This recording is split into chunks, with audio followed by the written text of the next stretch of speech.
आज आहे ना खूप लवकर उठून तयार झालो होतो. सगळं आवरून घेतलं होतं कारण आज आहे आमच्या पिल्लूचा बर्थडे. फक्त बर्थडे नाही तर आजचा तो दिवस आहे ज्या दिवशी आमचं आयुष्य बदललं होतं. चला तर बर्थडे म्हटल्यावर थोडीशी शॉपिंग आली, त्यासाठी म्हणून आम्ही मार्केटमध्ये गेलो होतो आणि रियांसाठी कपडे आणि थोडीशी शॉपिंग म्हणजे केक वगैरे, डिश वगैरे घ्यायची होती. ते घेऊन आम्ही घरी आलो आणि पटापट स्वयंपाकाला लागली होती कारण आज आहे ना मला 10-15 माणसांचे जेवण करायचं होतं. त्यासाठी पटापट भाज्या पण कट करून घेतल्या आणि पटापट सगळं आवरायला सुरुवात केली. गुलाबजामुन बनवले होते, ते बनवून झाल्यावर मस्त इकडे भाज्या वगैरे फ्राय करून घेतल्या आणि मी भात वगैरे बनवून घेतला.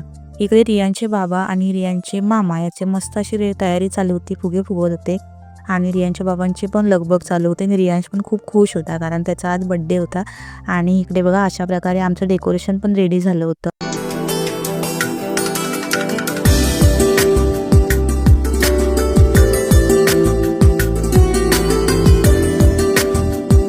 चला आता संध्याकाळच्या टायमाला सगळे घरातले एकत्र आले होते, त्यामुळे रियांश पण खुश होता. तर रियांश पण सगळ्यांबरोबर छान असा खेळ होता, त्यामुळे गप्पा गोष्टी आणि थोडंसं प्रेम यामुळे घर पण भरून आलं होतं आणि मनही भरून आलं होतं. खरंच खूप छान वाटत होतं. आजचा दिवस साधा होता पण भावना खूप मोठ्या होत्या.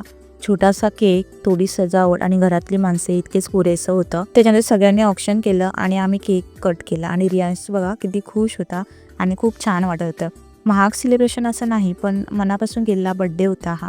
तर हॅपी बर्थडे पिल्लू, खूप खूप मोठा हो आणि तुझ्या हसण्यातच आमचं सुख आहे. चला तर भेटूया पुढच्या ब्लॉगमध्ये. तोपर्यंत बाय.